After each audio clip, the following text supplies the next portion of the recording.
Já se ouve a notícia do jeito que você quiser.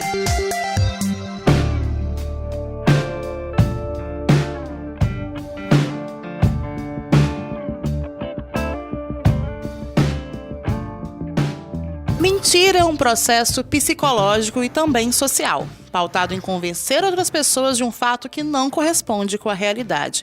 A ação é tão culturalmente enraizada que temos até uma data para comemorar a mentira, lembrada sempre no dia 1º de abril. As razões pelas quais as pessoas mentem são as mais diversas, seja por vergonha, para obter algum benefício ou para se livrar de alguma encrenca. Essa aqui é fato de verdade que todos já mentiram para se livrar de alguma encrenca. Alguns mentem ou ainda tentam fingir que não mentiram nenhuma vez. E para conversar com a gente sobre os fatores sociais e históricos que envolvem a mentira, o professor da UFES e historiador Júlio Bentivoglio. Seja muito bem-vindo, Júlio. Eu que agradeço ao convite de vocês. É um prazer falar com vocês. Bom, Júlio, a gente começa o programa de hoje perguntando por que muitos especialistas dizem que a mentira ele é um elemento decisivo para a competência social, essa prática social que tem um papel determinante no processo de evolução ao longo da história da humanidade. Por que ela tem essa importância toda? Acho que nos relacionamentos interpessoais, as pessoas muitas vezes precisam se adequar às circunstâncias, se adequar a determinadas hierarquias, a certas relações de poder existentes. Então, na verdade, o tratamento, né, a forma como você lida com o outro, né, nessa questão mais intersubjetiva, leva à adoção de papéis.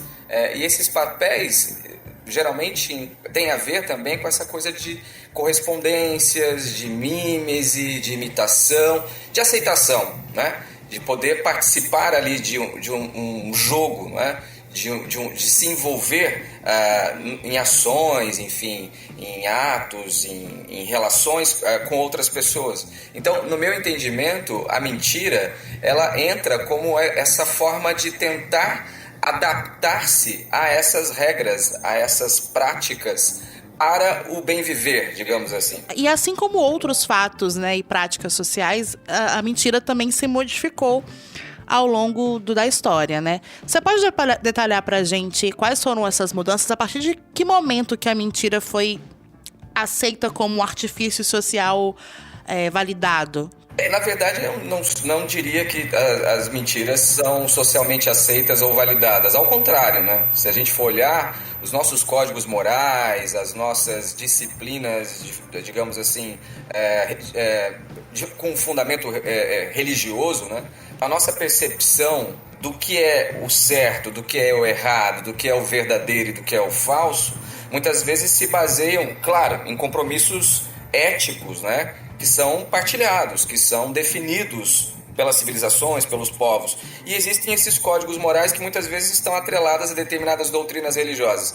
Então eu diria que, ao contrário do que possa parecer, né, tal como você afirma aí, que a maior parte das sociedades condena a mentira. A mentira não é exatamente aceita, né? Nenhuma forma de mentira muitas vezes é justificada. Inclusive, a mentira pode ser enquadrada criminalmente. O Código Penal brasileiro, por exemplo, tem lá a injúria, né?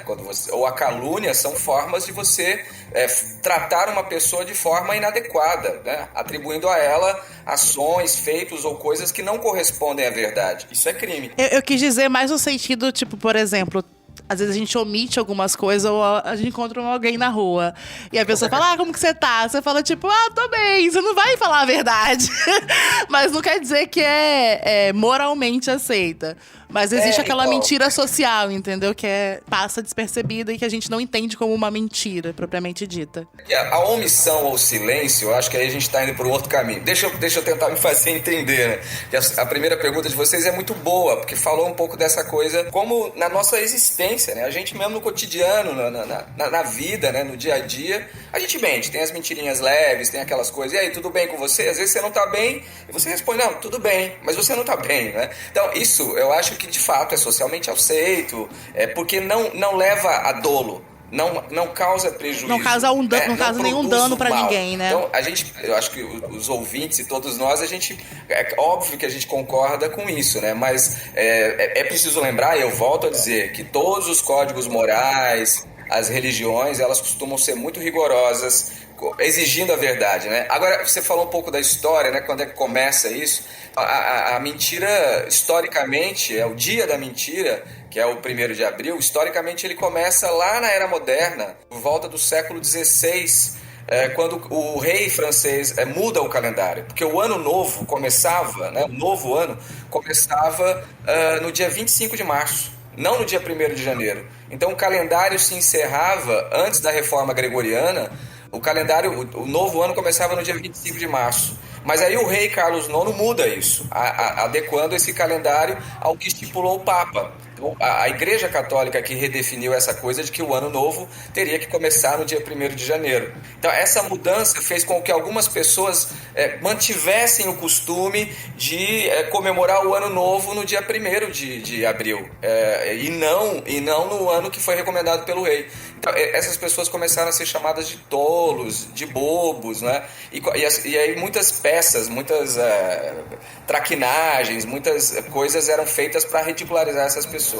Então você, voltando aí, já que a gente passou dessa questão do dia da mentira e falando da questão da religiosidade, muitas vezes, assim, por exemplo, quando a gente pega a Igreja Católica, a gente tem muito da questão de que os anjos não mentem. Aí quando a gente vai falar do diabo, que foi um anjo também, ele tem essa tentativa do não mentir. O diabo é o pai da mentira. Mas algumas figuras, né, na literatura e tal, dizem que ele não mente, mas o fato dele não mentir não significa que ele conte toda a verdade, daí ser o pai da mentira. E a minha pergunta é, será que a mentira também é pautada pela omissão? Porque não te contar toda a verdade é uma forma de mentira? Não contar toda a verdade, você pode dizer que não mentiu e está tudo certo?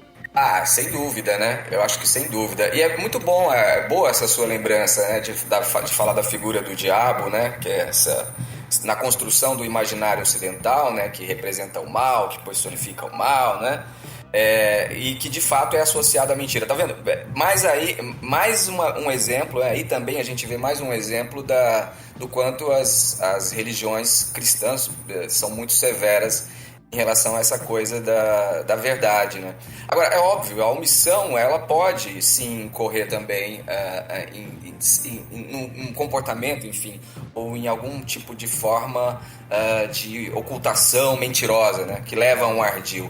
É engraçado, né? Porque, como eu disse lá no começo, a mentira é uma forma de adequação. É jogo social, é papel social, é entender as hierarquias.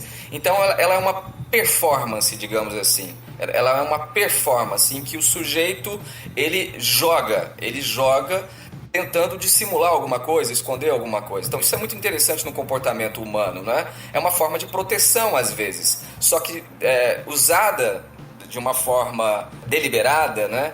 Com intenção de prejuízo, aí a mentira se torna uma outra coisa, né?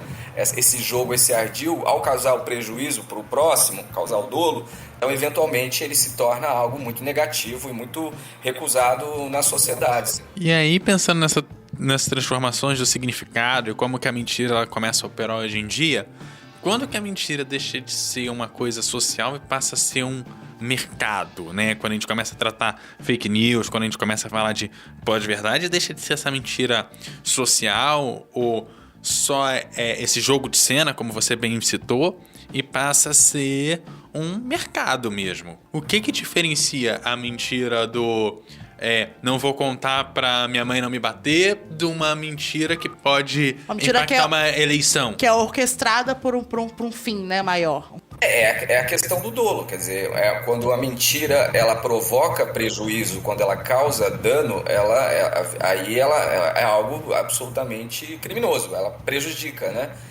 Ela faz mal. Agora, é engraçado, a gente tende a imaginar, né, a maior parte da gente tende a imaginar que isso é algo novo.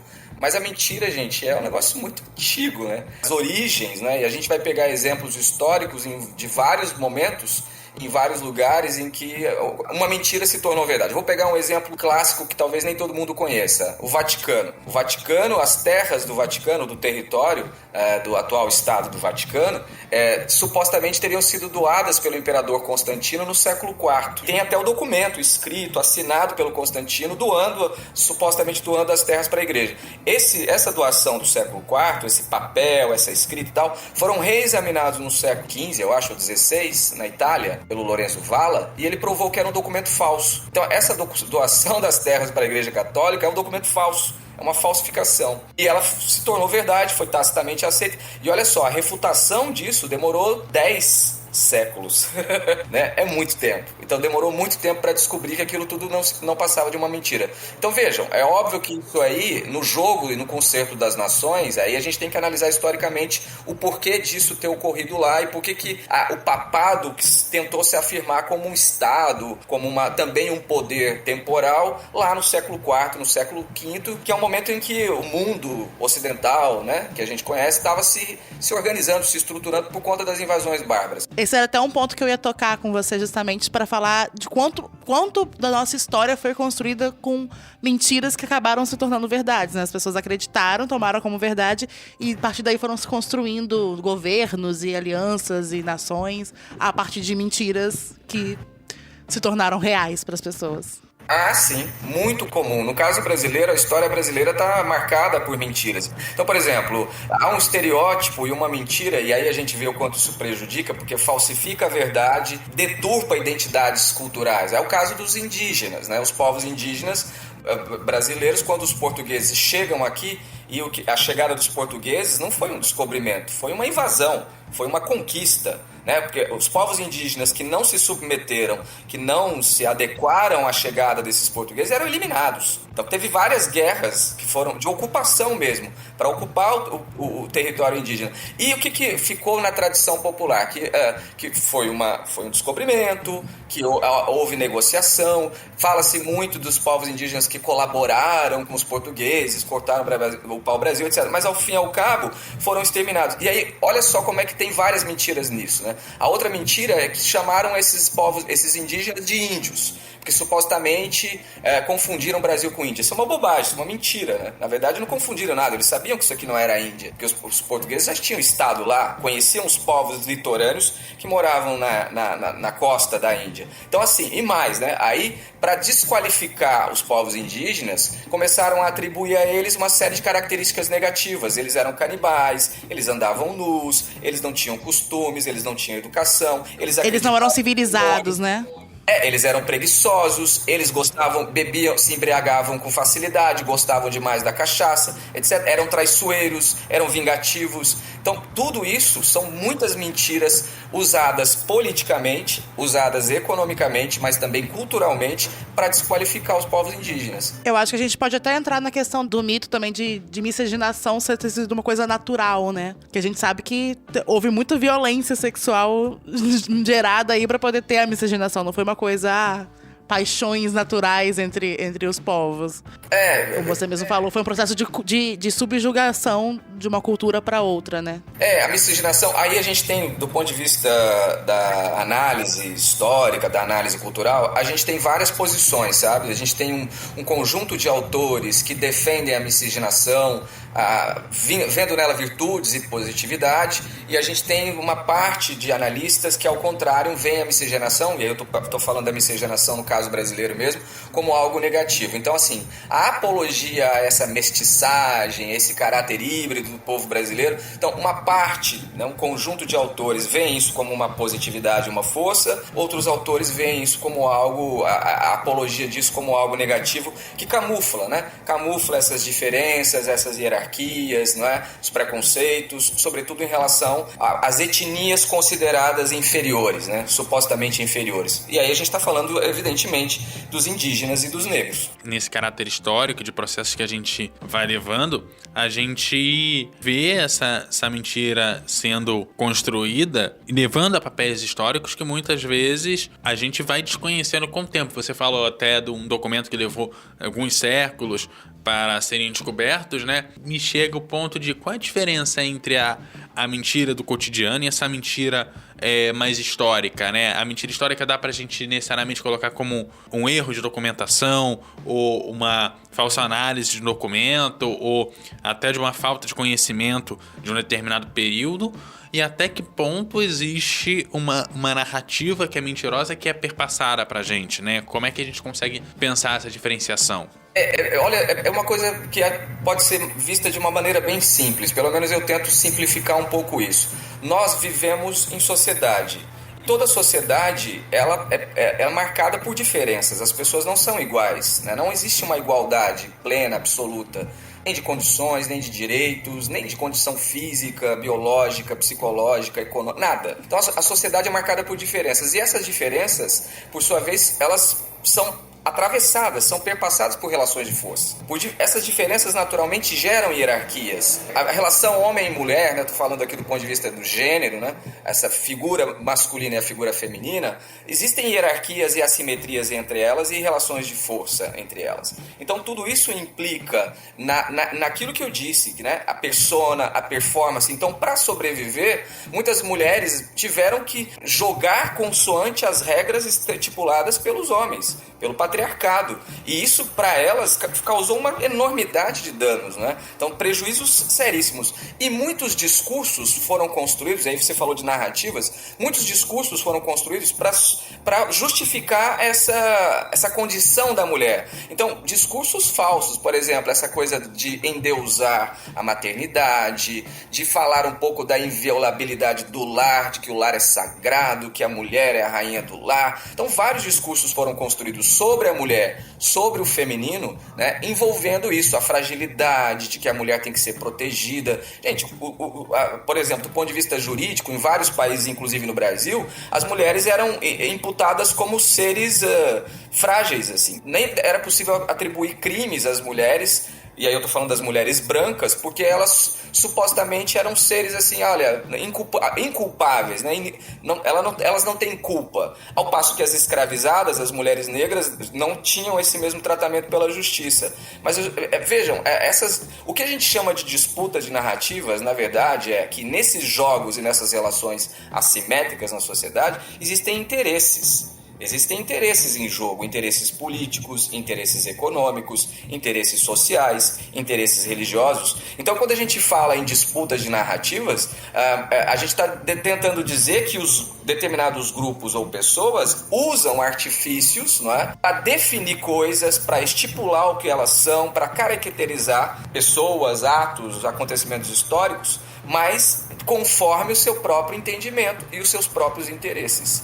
Então, e aí a gente resvala, sobretudo, naquela falsa relação de que são opiniões diferentes, são narrativas diferentes. E com isso, opinião, gente, não é conhecimento científico. Opinião não é análise marcada por evidências históricas. Então, acreditar em narrativas meramente, assim, ou dizer que todas as opiniões são iguais, podem nos levar a erros tremendos, porque a verdade existe. Então, existem algumas questões e acontecimentos históricos, existem alguns fenômenos, né? A chuva, o calor, enfim. A ciência estuda esses fenômenos e ela chega a conclusões baseadas em evidências, né? As ciências são baseadas em evidências, em análises, usando metodologias, teorias. Então elas conseguem definir o que é verdadeiro e o que é falso. Conseguem estipular o que é uma mentira, uma falácia, do que realmente, por exemplo, aconteceu. Então nós, historiadores e historiadoras, temos um enorme problema muitas vezes com a opinião do senso comum, com as falas de sobretudo políticos ou economistas, não é? Porque muitas vezes essas pessoas tentam escamotear os seus interesses para deliberadamente enganarem a população. E isso é muito ruim. A sociedade, ela não está imune às mentiras, né? E sobretudo depois da internet, o advento da internet piorou muito as coisas, né? Porque muitas informações são vazadas sem nenhuma evidência, sem nenhum lastro no real. E algumas pessoas acreditam de boa fé que aquilo é verdade. Então isso é muito ruim, isso é muito negativo para a gente, né? Causa muito dano. Essa questão que você disse sobre que existe sempre... a gente relativiza às vezes muito, tipo, é uma opinião, não sei o quê. E isso faz justamente a questão da que a gente tinha falado sobre a pós-verdade, as fake news, que acaba virando... se não condiz com o que eu acredito, então eu posso dizer que é mentira... E a minha verdade está pautada numa crença, né? E meio que você ignora a verdade absoluta dos fatos, por assim dizer, né? Exatamente. Isso gera uma série de problemas. Vou pegar um exemplo legal para todo mundo entender. A música Evidências do Chitãozinho Chororó, que tem tudo a ver com a nossa conversa de hoje sobre mentira, né? Né? Todo mundo acha que é a música do Chitãozinho e Chororó. E não é. Eles não são os compositores da música, não são os autores da música. Eles são intérpretes da música. Veja, de tantas vezes repetida essa coisa de que a música é do Chitãozinho e Chororó, todo mundo acredita que é a música do Chitãozinho e Chororó. Até eu não lembro agora o nome dos autores, mas eu acho que é o Paulo César Vale, e agora eu não lembro, o Paulo Sérgio Vale e um outro autor. Então, estão vendo? A gente precisa conhecer a verdade. E conhecer a verdade significa procurar evidências, comprovações, comparar quem fala, por que fala, se tem algum interesse oculto no que fala e por aí vai. Vou pegar um outro exemplo legal conhecido, né? Os militares, né? As Forças Armadas no Brasil e alguns políticos de direita costumam querer comemorar, e está chegando o dia 31 de março, eles costumam querer comemorar aí o que eles chamam o dia da Revolução, né? A Revolução Militar de 1964. Não, isso aí já é uma mentira, porque o golpe militar foi no dia 1º de abril. Agora, olha que vergonha os militares e as Forças Armadas celebrarem a revolução deles lá no dia 1º de abril, que é o dia da mentira. Não ia pegar bem. Então eles alteraram a data para dizer que a data é do dia 31 de março, mas não é verdade. Vou pegar um outro exemplo legal, que as pessoas gostam muito de futebol, né? O famoso Mundial do Palmeiras de 1951. Então tem um debate enorme, porque teve lá um torneio mundial organizado pela FIFA, de fato, pegando o campeão da Conmebol com o campeão da Europa, e fizeram lá uma partida e o Palmeiras... Teve um torneio rápido e o Palmeiras ganhou em 51. Só que a própria FIFA não reconhece os mundiais antes de 1960. Aquelas partidas que foram travadas antes de 1960, ela não reconhece. Então, oficialmente, para a FIFA, o Palmeiras não tem mundial. Mas para os palmeirenses, eles têm um mundial. Até porque, venhamos e convenhamos, né? Os caras conseguiram um feito antes da seleção brasileira, né? Tem mais que comemorar mesmo. Sim, e pensando nessa questão histórica e da gente como sociedade, é possível, pra gente finalizar aqui, a gente ter uma sociedade sem mentira, ou isso faz parte da gente enquanto ser histórico e social? Eu acho que a gente pode diminuir a quantidade de mentiras e a gente pode ter também, além de observatórios para acompanhar, né, o que é veiculado, disseminado por determinadas instituições, né? Conferir fatos, né? Então a gente começou a ter isso no caso brasileiro nas redes sociais, né? Então várias redes sociais têm lá páginas ou tem ali figuras públicas de checagem de fatos, né? Que checam os fatos. Isso para nós é muito importante. Mas tem aí um outro dado muito importante, que é criminalizar a mentira. Eu acho que isso é muito importante, criminalizar a mentira, porque determinadas mentiras, elas causam um dano enorme à sociedade. Eu vou pegar alguns exemplos, né? Vou pegar um exemplo recente que fez com que o Jair Bolsonaro tenha ganho as eleições de 2018 e foi um dos fatores fundamentais para ele ganhar as eleições de 2018. A construção da ideia de que o PT havia quebrado o Brasil e que o PT tinha instaurado uma ditadura comunista no Brasil. Então não existe nenhum lastro, não existe nenhuma evidência disso. Até porque um país quebrado não teria 350 bilhões de dólares em reservas cambiais. O Estado teria parado de pagar fornecedores, porque uma empresa quando quebra, ou um cidadão quando ele quebra, o que ele faz, gente? Ele deixa de pagar as suas dívidas, ele não honra seus compromissos. Então o que aconteceu com o Estado brasileiro de 2016 para cá? Ele deixou de honrar compromisso, deixou de pagar coisas? Não. Então assim, era uma falácia que foi confirmada. E a gente pode pegar várias outras falácias, pessoal, que são muito danosas. A indústria do cigarro nos Estados Unidos. A indústria do cigarro nos Estados Unidos, nos anos 50 e 60, quando algumas pesquisas mostravam que o cigarro e fumar causava câncer, por causa de alguns produtos que existem no cigarro, né, comercializado, o que a indústria dos cigarros fez? Ela pagou cientistas, pagou médicos para mentirem, para tentar enganar a sociedade norte-americana, dizendo que não, que fumar não fazia mal à saúde. E essas pesquisas todas pagas, contratadas. Vou pegar um outro exemplo brasileiro, bem brazuca, bonito. A indústria do amianto no Brasil, e o amianto é cancerígeno, né? No mundo inteiro o amianto é proibido. Aqui no Brasil o amianto só foi proibido em 2017, depois que chegou ao STF o julgamento disso. Então, a produção e a comercialização de amianto ficou proibida por quê? Porque estava mais do que provado há anos, há décadas, de que o amianto fazia mal à saúde. Mas no caso brasileiro, também a indústria do amianto pagou cientistas, contratou pesquisas para dizer, não, isso não causa câncer, para tentar enganar a sociedade. E a gente pode ir além, gente. Existem jornais que mentem, e que mentem para deturpar informações, para causar na opinião pública determinadas formas de comoção, para tentar induzir politicamente eleitores. Vou pegar um caso clássico, que foi a pesquisa que lá em 1982, nas eleições para o governo do estado do Rio de Janeiro, a pesquisa que deu que o Brizola estava longe, acho que estava em terceiro ou quarto lugar, e que a Rede Globo contratou essa pesquisa, um instituto que agora não me lembro o nome, e esse instituto dando o tempo todo boca de urna, e antes das eleições dizendo que o Brizola estava lá embaixo, que jamais ganharia. E ficou provado, inclusive a Globo depois teve que se retratar, ficou provado que tudo aquilo era uma falácia. Então as mentiras têm vários usos políticos, econômicos. A gente pode pegar também várias mentiras econômicas que são muito úteis para desestabilizar governos. Né? Essa ideia, por exemplo, de que o mercado se autorregula, que tem que diminuir a quantidade a tributação, não é? Você diminuir a tributação. Que o Estado precisa intervir menos no mercado, né? Essa ideia de livre mercado. Isso é benéfico, né? Que a iniciativa privada é melhor do que empresas públicas. Galera, não vamos longe. Vamos pensar na Europa civilizada. Vamos pensar em Portugal, vamos pensar no Reino Unido, vamos pensar na Alemanha. O serviço de água, de fornecimento e distribuição de água nesse país é o quê? É estatizado, é do Estado. Por que é do Estado? Porque é serviço estratégico para a sociedade. Água, a gente precisa de água para sobreviver, água potável, água em boas condições. Então, os países europeus sacaram, e já sacaram há um bom tempo, de que esse serviço essencial não pode ser privatizado, porque ele é um interesse público. O interesse público está acima do interesse privado nesse caso.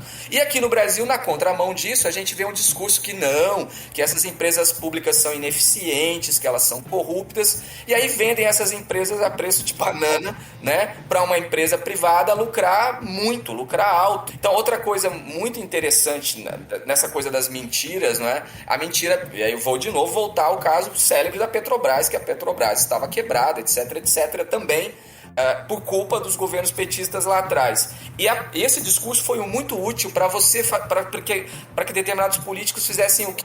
Privatizassem um setor estratégico da economia brasileira. Peguem os países produtores de petróleo do mundo, né? Eles têm uma renda per capita altíssima. Se ela fosse totalmente investida na qualidade de vida e na sociedade, você teria ganhos enormes para aqueles países. Eu vou pegar aqui o caso da Noruega. A Noruega, um grande produtor de petróleo, e que usa praticamente todos os lucros do petróleo investidos ali no bem-estar da sociedade.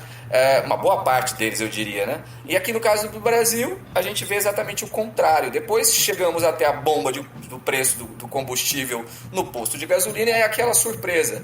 Por quê? Porque existe essa falácia de que não, que empresas privadas vão explorar melhor esse setor. Eu não sei, eu tenho minhas dúvidas. Pois é, também tem a questão da ineficiência, que também é aquilo, não adianta nada você ter uma empresa pública, precisa ter todo o processo de contratação, que demanda concurso, isso, aquilo, outro, você passar 10 anos sem abrir o concurso e diz que a empresa é ineficiente, aí fica difícil defender também, né? Você vai sucateando o processo para poder falar que a culpa é porque é público.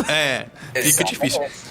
Exato. E aí, Júlio, eu queria agradecer a sua presença. Se você quiser complementar com mais alguma coisa, fique à vontade. Olha, eu fiquei muito feliz aqui de participar e acho que é um tema sensível, né?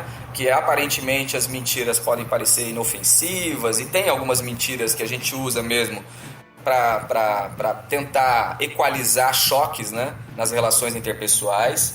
Mas desde que as mentiras ganhem uma proporção, né, causando dolo, causando prejuízo, né, elas precisam ser, de fato, entendidas como algo ruim, que não é algo positivo para a sociedade, não.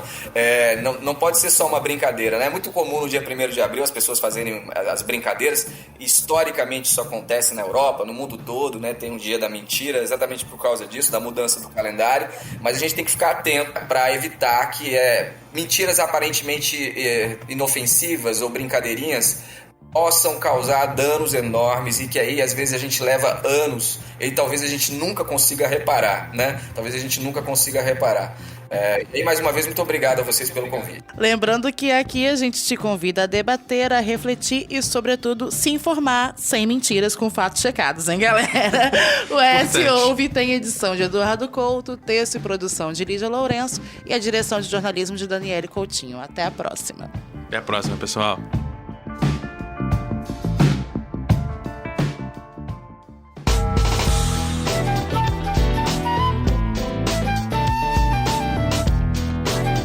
Você encontra o ES Hoje nas redes sociais pelo @ES Hoje, no canal do YouTube e no site eshoje.com.br.